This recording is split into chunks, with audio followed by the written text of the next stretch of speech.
All right, welcome in KSO Postgame Live. We're here, ready to go.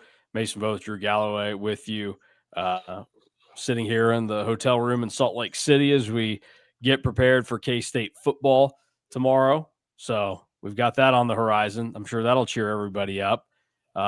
K-State gets their first loss of the season, 86-85 to Nebraska, and it comes in a somewhat fitting way based off what we discussed last night, where we said this team is going to be good enough where you feel like they could legitimately be screwed by some officiating. Now, look, they were still in a position where if they take care of their own business, they're not in that spot. But you could also tell just by the mechanics and some of the oddities of how the game played out that K-State probably didn't get the right side of the whistle tonight. It certainly benefited Nebraska, and at the end, with how it worked out in a couple of different ways, it didn't make a whole lot of sense. So bad night for the guys in stripes, but it doesn't impact their world too much. It does impact the night that K-State and moving forward has, because they have a loss on their schedule now and obviously are facing a tough challenge come Tuesday when they have to go on the road to Indiana at this point. So that's why tonight was so big, was because look, Nebraska is going to be a good team, and I think K-State by year's end is going to be better than Nebraska, but Nebraska has more pieces that have played together before. Like Hoiberg's kind of got a little bit of a machine rolling now where he's got them to a certain level and has made them consistent. K-State obviously is still in a year-over-year change situation. So tonight was not going to be easy for him. Rink Mass provides a big challenge to anybody that's going to play Nebraska, and especially a K-State team that we know defense is not their forte. But a lot of ways to go. People should not be disappointed or have their thoughts of the season ruined just as easily as you had them gassed up based off what they did in Mississippi State last night, because this team's going to lose games. And I think they're, we said early on, they're going to have a little bit more volatility to them. By the time conference play gets here, I anticipate we're going to get more consistent performances. It's just unfortunate the way that tonight played out, because certainly the first 20 minutes weren't worthy of a win. The last 20 were, and K-State did some really good things tonight, played like the team that they're going to be. Just close game, didn't work out in the end for them. Yeah, it was a tale of two halves. The first half, I don't think that they could have played worse. They shot terribly. They couldn't control the ball. They actually got a lot better in the turnover department, like as the game wore on. And especially in that first half, you kind of felt the switch of like, okay, now they're like not as sped up by Nebraska. How Nebraska plays defense is a fascinating case study of, we don't think that a college team can shoot a lot of threes and make a lot of threes at a high clip. Like, they dare you to beat them from three. And a lot of the second half tonight, K-State was getting good looks and getting good looks for the right guys. Some went in, some didn't go in. Some looked like they were 3/4 of the way down, but still fell out. But they were getting really good offense in that second half and really started to figure it out. Felt like an NCAA tournament game like that. If you tell me that game would be between like an 8 or a 9 seed or an 8-9 seed in the NCAA tournament like that, that's kind of what it felt like all night, instead of being like a game in November. And I wrote that in my takeaways was like, part of it is like you're playing on a neutral site that's close to both teams. Neither fan base had a bunch of fans, but they all had a lot of loud fans, that it kind of had that intensity of an NCAA tournament game to it. And it's just a game where it sucks to lose, and sucks to lose in the way that you did. Because if that shot by Sanford goes in, you're just saying, good job, congrats, like whatever, you move on. But to lose it because you allowed the offensive rebound, and then foul or not, it was called with what should have been 1.2 seconds, but then the refs had no idea what was going on and didn't review it till it's too late, and almost ended up screwing Nebraska after all that. but to kind of lose it on that, but not an actual like shot goes in, I think that's what hurts them most in a game like this.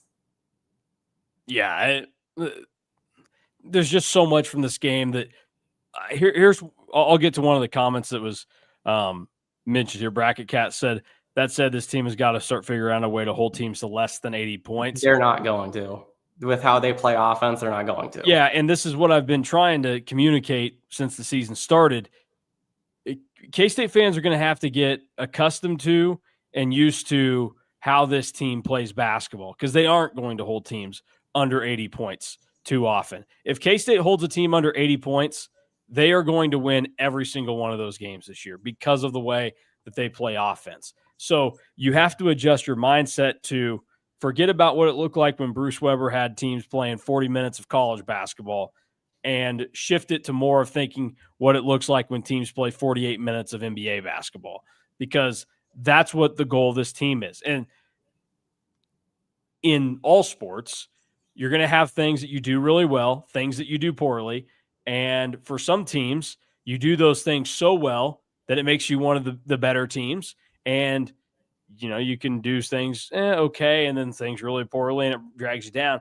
K-State is banking on, and I think it's going to work out for them, that they are going to be such a good and dangerous offensive team that more times than not, they are going to be able to overcome their defense. Their level of offense they can play at the end of the day is still going to outweigh how bad their defense might be at times. The 3 times that they haven't allowed a team to score 80, they've won a game by 29, by 27, and by 21. Like that, those will be the games where if they keep a team under 80, they're probably beating the crap out of the team that they're playing. And I get it. It's not fun. It's not going to be exciting that all of these games are going to turn out like this when you play decent teams. But K-State's going out there to beat you by scoring the ball, not by stopping you.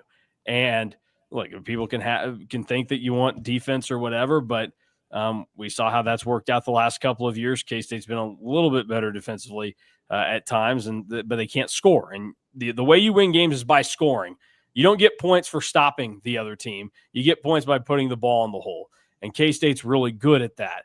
They struggled a little bit early on in the game tonight. They set themselves back a little bit, but also they came back instantly to start the second half, and it was like nothing had ever happened. And so it was just even the rest of the way. So certainly there are times like that lead could have gotten big enough to where if they were down like 25, that's really hard to come back from. But it was only 10 points at halftime. They were able to make it up just like that. And people are going to just have to live. It's going to feel different. It's going to look different than what you're accustomed to in college basketball with this team. But I'm not going to freak out about that. And I think, again, this team is going to continue to get better as the season goes on. And it's not just in like how they play together on offense. We're also going to see them find ways to improve on defense as well. They will be able to mask things a little bit better. Nebraska is a little bit of a tricky matchup with Mast, with some of the shooting options that they have. You're not going to face situations like that. And we've been talking, for 2 weeks now, like that game with Indiana is going to be really fascinating because it's two teams that just want to get up and down and run and gun, and we'll see how it ends up working out. And tonight, like the hope is that a guy like Andre Kostic, his defense and their trust in him is going to get to a level to where CJ Jones doesn't have to play all of those minutes that people are complaining about. Nick says CJ Jones played about 18 too many minutes tonight. He is in there for defense, but wasn't playing better defense than Abdi, and CJ provides no defense. Look, that's the highlights. A couple things is that it tells you how much they think of like Bashir and Kostic's defense right now, that they go, well, we got to go with CJ because it wasn't good tonight. He is an absolute liability to have on the floor. So like you need that to get better. Like CJ Jones minutes, and we mentioned this last night, they need to be whittled down as the season progresses, because if they don't, then your ceiling does drop a little bit more. Still think this is an NCAA tournament team, but I don't necessarily know that it's an NCAA tournament team that can win a game there, or what you're more so at the mercy of just shots falling and what the other team does, as opposed to, I still think right now this K-State team can kind of go command and be in control of their own destiny when they play in March. Yeah, I agree with that. It needs to be less as the season goes on. But in a tight game like this in November, you're probably not going to see Andre Kostic. You probably won't see Andre Kostic in a close game down the stretch until probably January. And like that's just, it is what it is. He's 18 years old, is never or hasn't been a good defensive player so far in his career, professionally or in college. You want to see the buy-in, you want to see him prove it more. And the first time that we really see it, it is going to be something that's going to be fascinating because the ceiling just goes up that much more when he's playing even more than he is right now. I mean, also just looking at this is like the thing about this game that was just so wild and so back and forth and made it feel like you just needed a little bit more. That is where like you miss Andre Kostic on the offensive end, but you scored 50 in the second half without one of your most lethal offensive players playing a minute in the second half because everybody else was getting it going. But that's where, like, when he's in that first half, like, you can't be missing 2 shots and then not playing good defense in your 2 minutes because that's not how you're going to get back in. I guarantee that if Andre Kostic made one of the 2 threes that he shot in that first half when he was in, he probably plays in the second half. But when it's kind of like Brendan Hazen last year, like we try to say at times, where like if he goes out there and misses like his first 2 or 3 shots, there's probably a world where he should have just not played for a little bit. And like that is what you're seeing with Kostic. Yeah. Yes, Hayden, good point. Nice sock. Yeah, I love my little windscreen at home because it's a pain in the butt to travel with my backpack.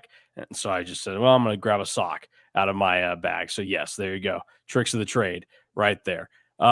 Nick says, why were we pressuring Mass near the 3-point line? Sag off to help with all those cuts. Because the problem is there's because he'll make the threes. So at the end of the day, 2 is better than giving up 3. And so you worry about that. K-State didn't have a great answer for it tonight, though, is the real problem. They never really were able to stop it. They weren't able to fight through screens. And like, that's the story of the game, where while K-State had an easier night because of the way that they shot the ball, in terms of like, probably felt a little bit easier for K-State and what they were able to get, a little more fun to play this way. Nebraska obviously shoots better from the field, and it was because they were able to get a lot of good looks off of that tonight. So, yes, while it's maddening to see it happen over and over again, there was a reason they were doing it, because you wanted to make it tougher if Nebraska was going to take shots from the outside, and K-State did that. You just didn't get enough done inside. And look, that's where, Jerome Tang last night was given the credit to Dream Dowling for the scout. Well, whoever had it tonight, probably doesn't get their gold star because you weren't able to come up with a way to stop what Nebraska was able to do to you. Yeah. And you're going to have to find ways to get better, but you're also not going to face like that situation too many more times this year either. I also see his follow-up that Mass was 0 of 3 from 3 tonight, and he was also 39% coming into the night.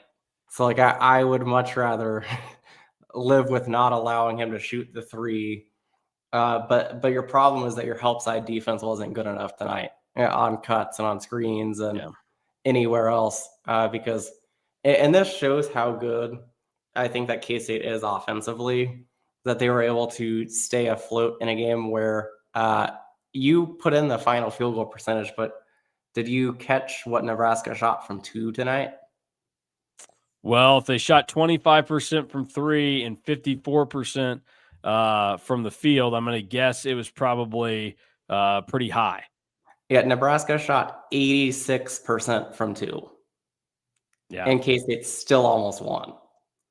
Like, that's where it's going to be maddening and it's going to be frustrating at times this year, because if they played a little bit better defense, they still probably come out on top of the win. But it just kind of is what it is right now. Rebounding being even, you probably needed to make that more of an advantage for K-State, because looking at the numbers coming in, K-State was actually a better rebounding team by kind of a significant margin over Well, Nebraska. and that goes to K-State was out of position a lot and never gave themselves chances. And I get that they were going smaller at times, so it was going to be a little bit easier for Nebraska with some of the size they have. But K-State didn't make it hard for Nebraska to get some of those rebounds, and those ended up being costly. And obviously, at the end, Nebraska wins this game because they got an offensive rebound that K-State wasn't in position for. Yeah, and that is what is going to be something that has to move forward as, like, how do you get better from a game like this? Because this is something where, it sucks in the moment, but 1-1 Kansas City was always the goal. 1-2 over these next three, counting Mississippi State, Nebraska, and Indiana, was always kind of the goal and in sight and what you wanted to do. But it's how do you learn from this and move forward? Because there's going to be games again where K-State is going to be needing a stop in a game that's tied with 25 seconds left. They got it against Tulsa. They didn't get it against Nebraska. They got it against Tulsa, I think, because they didn't have to play just half-court defense. But how can you get that stop in the half court? And I think that some of it is just a little bit of my frustration from it is how they defended that shot from Sandfort all game long. They were kind of allowing the three. And then at the very end, both guys go out to defend the three. And then you allow Hoiberg to just run it and get the rebound. It is frustrating because, all game long, you were just kind of letting Sandfort shoot. And if he makes it, he makes it. If he misses, he misses. And there was times where it felt like he couldn't miss. And then there was times where it felt like he couldn't make one. So to change it up on the last play was very interesting, and I'm intrigued to hear the reasoning behind that. Yeah, and certainly David Castillo came close to hitting a big three. You got a decent look. You got a guy that shot the ball well this year. Sometimes shots just don't fall, and you'll have to live with it. And hopefully there are going to be times when they do go in.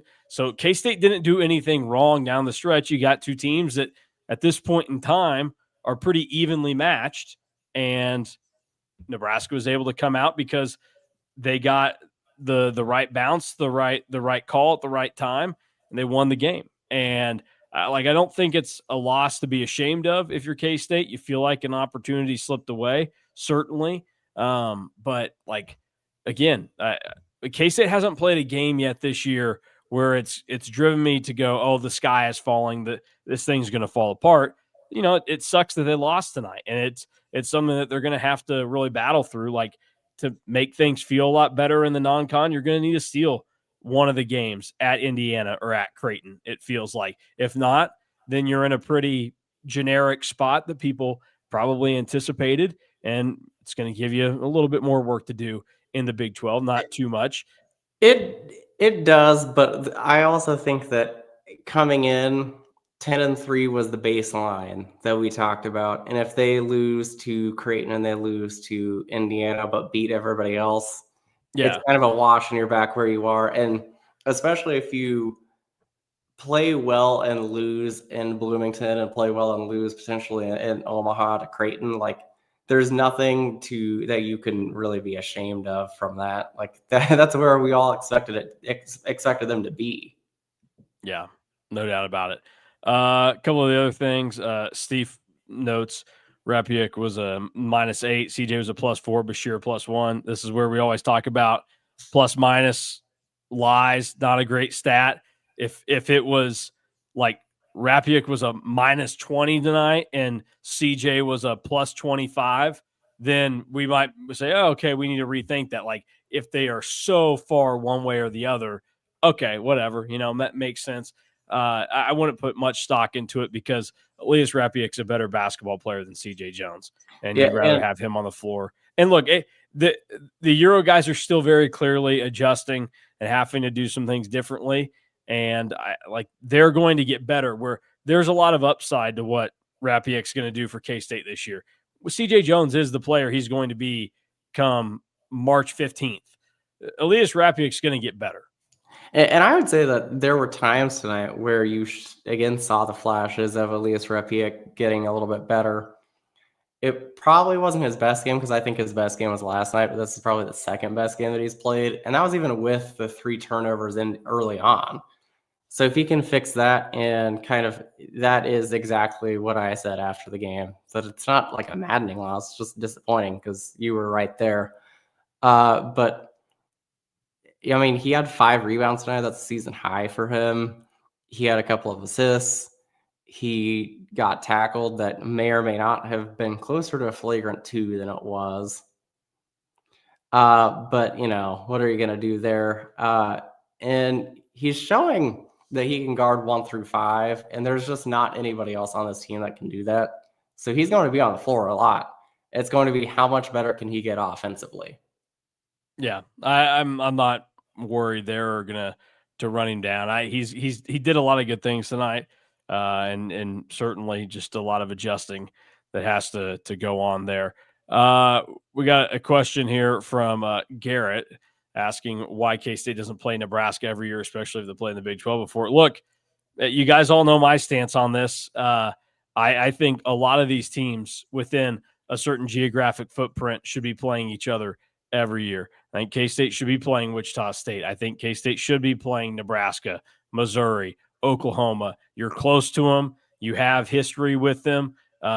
We can't lose the regionality in college sports, especially in a sport like basketball when it's still feasible to do it. Like it sucks in football, and I think, it's weak, but I also understand the reality of it. You only have 3 non-conference games, so you're not going to be able to do a lot of it, and it's what makes it special when K-State and KU play each other, and when KU and Missouri play each other, and Colorado and Nebraska link up. You don't get it as much in those, but you should be able to make it happen in basketball more often. And we saw K-State and Nebraska do it for that. What was it, a 3-game series that they did in Lincoln, Kansas City, and Manhattan?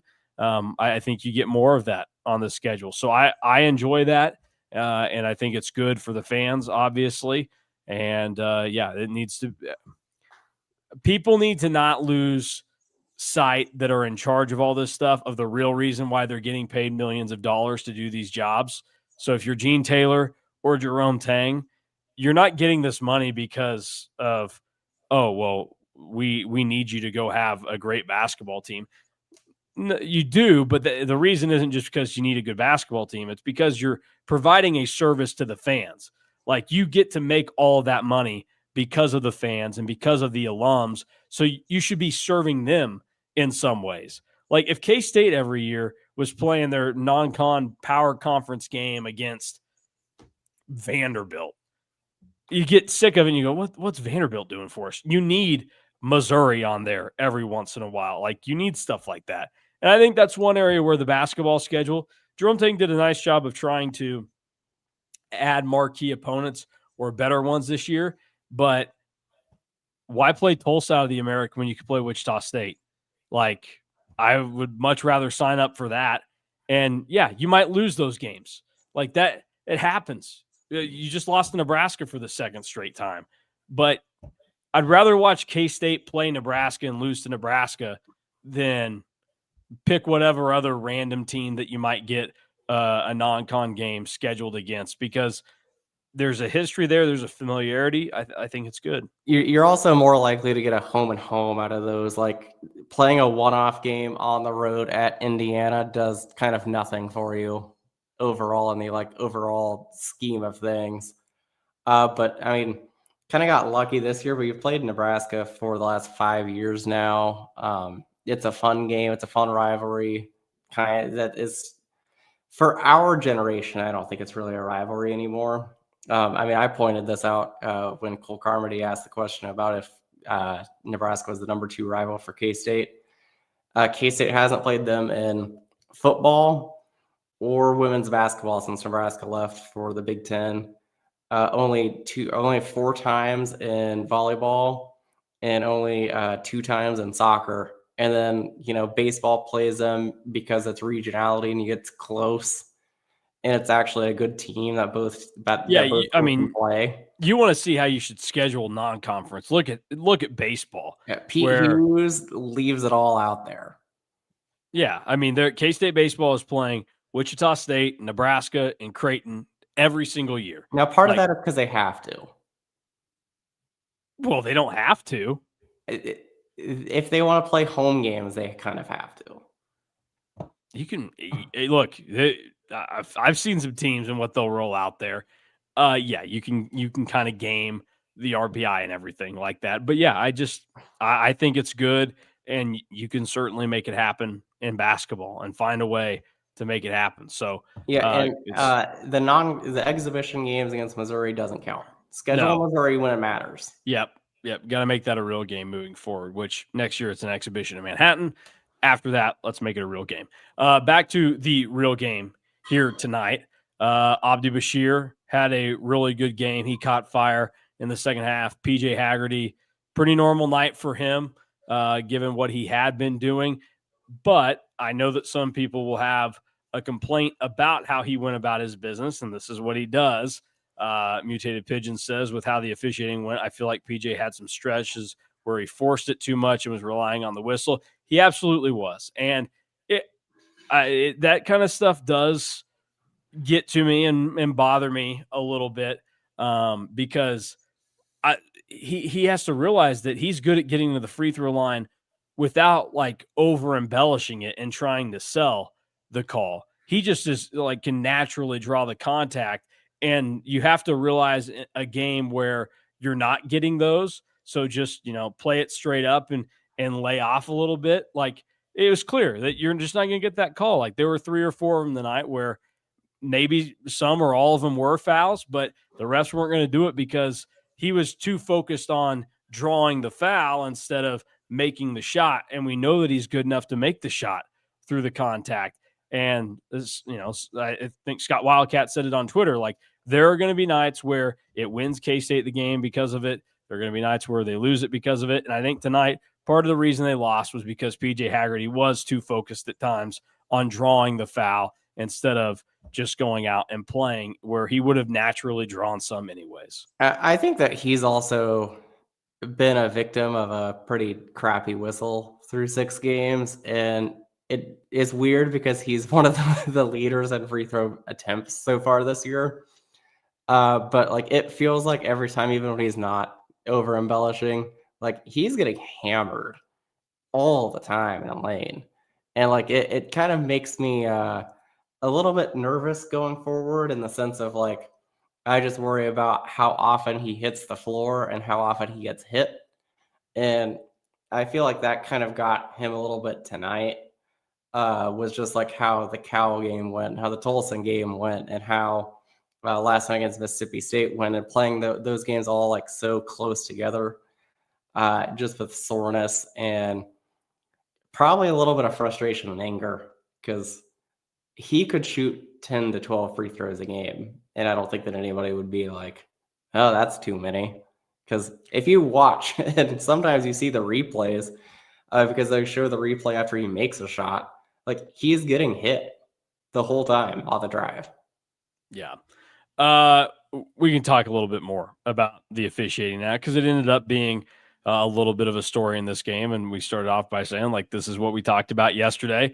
K-State's going to be good enough where I think it will actually hurt them. K-State was on the tougher end of the whistle tonight. I wasn't like overwhelming where like it K-State still could have prevailed and won this game in spite of all that. They almost did. If David Castillo's 3 goes down, you're just fine. If you grab a rebound at the end, you're going to overtime at worst. But within that, the ball that went out of bounds and they called the foul on Nate Johnson, I don't know that I'm going to understand what the foul call was there because the ref that was right there did call out of bounds. He just called it out on Nate Johnson. And then certainly at the end, Hoiberg comes in, gets the rebound off the missed 3. I was there contact there? Sure. But I mean, Hoiberg barely had it long enough to even think that could you call it a shot? And did he have the possession there? And if you're going to call that in that situation, then I would like for you to be watching when David Castillo's getting a forearm to his back, shoving him while the ball is in the air towards the bucket. So if you're going to be ready to make that call, be ready to make some others. There was the one on, was it McGriff, when Mast had the little turnaround that was perfect defense, and they called some foul. Unfortunately, ended up missing both of them.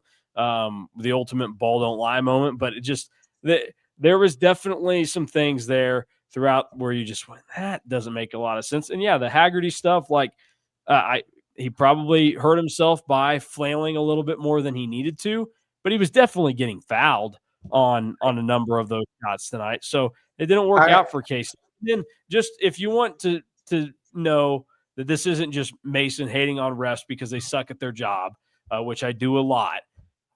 This is where I am fair about this, but I like to point out why I believe that the officials get things wrong and where they actually screwed up, and why I'm right in telling you this.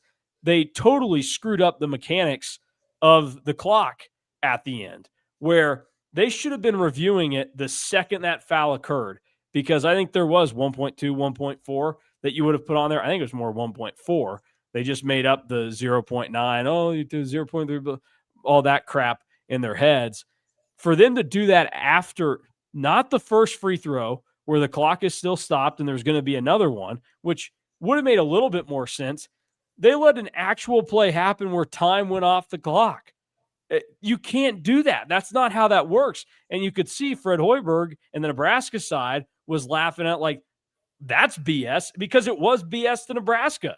Like, you either stop the game and do what's right then and get it set, or you deal with the consequences of looking like idiots for not going and reviewing it. That right there is all the proof you need to know. This was a bad officiating crew tonight. The mechanics were all off. They struggled. Is it the reason why K-State lost the game? It's not the reason, but at the end of the game, yeah, Nebraska got a little bit of a better jump than K-State did when it came to the whistle, and Nebraska had the ball last. They won the game. Yeah, the review at the end was just absolutely bananas. Like, there's no world where Sam Hoiberg intentionally misses that free throw if he knows that there's actually 1.2 seconds left instead of 0.5. Because I contend there should have been 1.4, but the refs just royally screwed it up there. Like, I don't know how you go back and look at that and then you add time after the fact. The Nate Johnson foul, that was a loose ball foul, I guess. Number one, I thought that it was out of bounds, and there is no world where Nate Johnson even came close to touching the ball. So I was like, okay, that's got to be reviewed. And then you get past the replay, and then Nebraska's at the free throw line. It's like, how? And that's frustrating. And then if you're not going to call a foul anytime that PJ Hagerty's flailing and kind of going for it, and you're on a drive and on a shot, why are you calling that one in the game? That's just kind of my take on it. Is if you're not calling it on one end when somebody's flailing, why are you calling it on the other end? Because the immediate reaction when Hoiberg missed the shot was to put his arms up looking for a foul. Yeah, and I just, like, I looking at how that played out, I want to read this real quick because, and this is how you know the refs effed up tonight. They utilized the pool reporter to go talk to the lead official from the crew. CJ Moore from The Athletic was the pool reporter tonight. And the question that he asked was, quote, "Can you explain why the officials went back to the clock and adjusted the time after the missed free throw and timeout?" Matt Potter, the lead official, said, quote, "We identified a timing error and had to put time back on the clock." That still doesn't explain the order in which they did it. And it's just, that's, if you want evidence of a bad crew, you got it right there. Like, you got the example that you needed, that they struggled in that moment. Matt Potter, lead official tonight, just in case you want to know his bona fides, does most of his work primarily in the ACC, A10, Big East type landscape. Didn't call many Big 12 games last year. And he also, let's see here, looking at his schedule and how he ended up working out. He got to do a couple of NCAA tournament games last year. It looks like. I don't understand their thought process behind all this tonight and how that worked out. But I thought it was pretty poor, and I don't know that you'll see anything like that again. It was a bad application of the rules and how it worked out. I will go out on a limb here and say that if you explain that with a non-explanation, you should probably get suspended from your next game. Yeah, I'd be interested to know what my guy John Higgins thought of that process there. I'm a little surprised that our favorite Twitter account, the Officiating Observer, didn't post anything about it. Yeah, he must have got caught napping. I don't know. He did post about the Nebraska game last night, so maybe we'll get something tomorrow from him. So keep an eye on Ref Observer 17 on Twitter. All right, we'll be a little quicker close out here tonight because I got to worry about K-State football tomorrow and getting to bed. Drew, final thoughts from this one? Sucks because of how it happened, but not nearly the end of the world.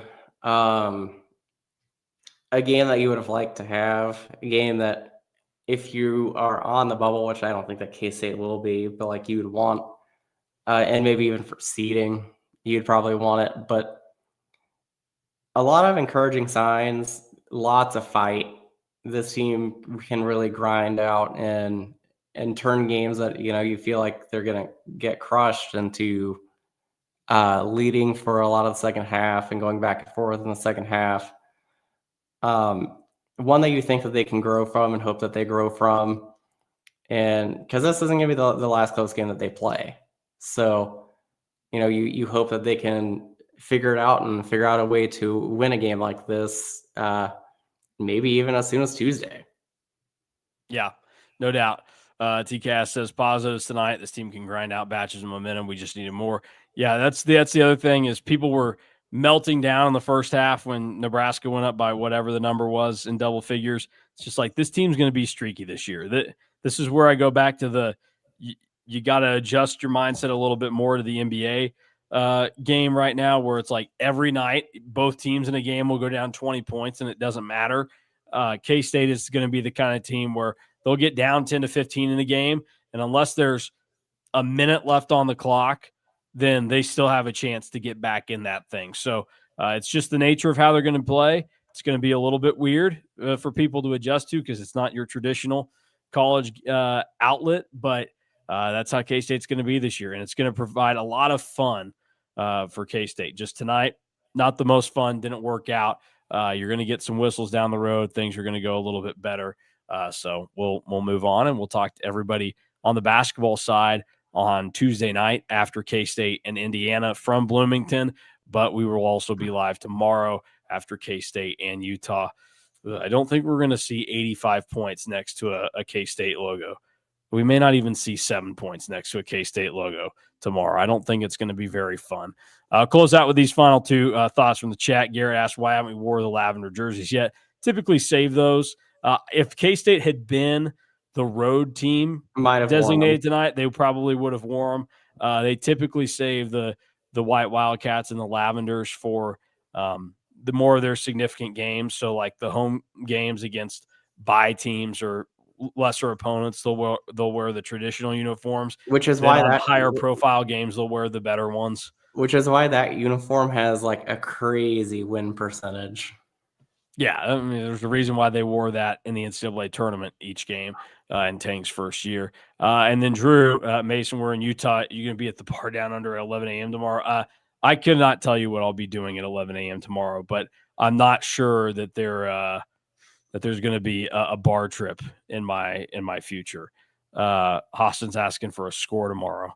I mean, I said 38-0 on Power Cat game day that starts at 7 a.m. tomorrow morning. So I don't feel very good about how it's going to go. But hey, who knows? Yeah, I said 38-7. If So K-State wins tomorrow, most shocking out of nowhere victory since 2020 Oklahoma. I think it'd be even beyond that. 2020 Oklahoma, number one, you had the whole pandemic going on. And you also lost 2 weeks before to Arkansas State. 2020 does not. Nothing from 2020 counts. Okay, then I'll go. You've got to keep in mind, like, not just like that was a shocking one, because like 2019 Oklahoma was, but 2017 Oklahoma State. Yeah, probably in that realm. Probably in that area. I mean, what K-State, though, going into that game was, I guess, yeah, at that stage, K-State was 6-5, or no, 5-5, actually, at that point. So, yeah, basically same type of deal on the road at a top 10 team. And so, yeah, probably. But that 2017 K-State Oklahoma team, State. it felt like they were in a little bit of a better situation than this one was. Like, that team Did had Byron Pringle. This one does not have Jace Brown. That team had a running back, kind of. did they? I mean, Alex Barnes. It's more than a kind of. There was a pretty good shock factor, especially if you double down by who the opponent is and where the game was played. If that game was in Manhattan, I would say that game wouldn't be as surprising as it was. Yeah, I I mean, think that's but probably the easiest comp. I think it before goes last beyond week, that, though. before last week, that was the only time outside of when I was 1 year old that K-State had won in Stillwater. Like, if you put in that fact too, I would Yeah. say 2017 Oklahoma State. I think the answer is probably deeper than that somewhere, but like, because again, that very shocking, but given the circumstances, but I understand. Like, I don't have it off the top of my head because I really don't know that there's a good comp for it, and it's weird too because K-State was in a position pretty recently where you thought that they were trending upward, but now with the injuries and just as lost as they looked against Oklahoma State last week, it feels like this team is cruising for a bruising tomorrow. Unless you go back to like early Snyder, because like 96 through 03, you weren't shocked if K-State won any game. Yeah. And like 06 Texas, like K-State was still pretty solid at that point because we watched that game. Yeah. Like maybe 07 Texas. Yeah, that was, but like at that time, that was pretty early in the season. So, like, that was game 4 that year. So you really didn't know yet what was going to happen. So, that's why the answer has to be 2017 Oklahoma State. It literally is. It's the easiest one right now. Like, I think maybe it is. Maybe because if you go back further, the team was so bad they weren't winning any games like that. Exactly. So, yeah. All right. Well, we'll get out of here. For Drew Galloway, I'm Mason Voth. Thanks, everybody, for joining us tonight. I'd love to see you in the chat tomorrow, but I can guarantee it won't be as lively as it has been after basketball. So just plan on meeting us here Tuesday night after K-State and Indiana from Bloomington. DY and I will be there at Assembly Hall, and maybe we see K-State bounce back with a significant win.